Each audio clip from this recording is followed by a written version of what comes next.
You can buy these at the SAQ, but you can't get them anywhere else. And that's a problem for microdistilleries. There are two types of ready-to-drink beverages, also known as RTDs in Quebec.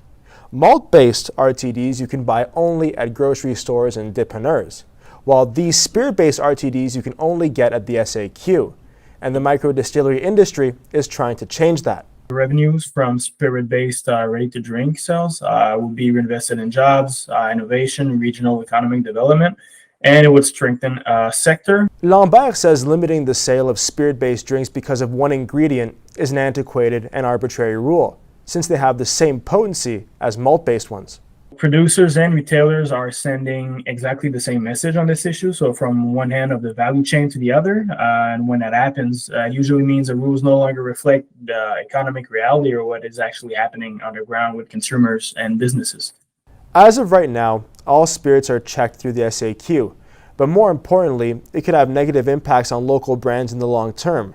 64% of ready-to-drink beverages sold at the SAQ this year were from Quebec. It's not necessarily going to be the same in grocery, where we have those Labatt's, those Molson, and those Sleemans, which from the get-go would have spirit-based RTDs in their portfolio. They all have those relationships with the grocery stores. They are purchasing, generating revenues for grocery in those fridge spaces. We're telling ourselves some tales, thinking that it's going to be an overnight success. Rochefort says that operating costs for smaller distilleries would jump if they made the switch, and eventually could get booted from grocery shelf space. Needing to increase in marketing dollars, in sales expenses with sales staff. You need to travel more, you have more eyes on the ground, and it doesn't necessarily translate to more sales in the long run.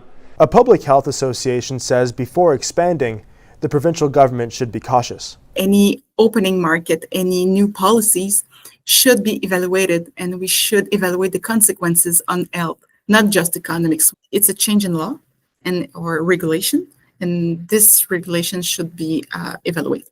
The Office of Quebec's Economy Minister says that expansion is being considered and that meetings are scheduled on this very subject.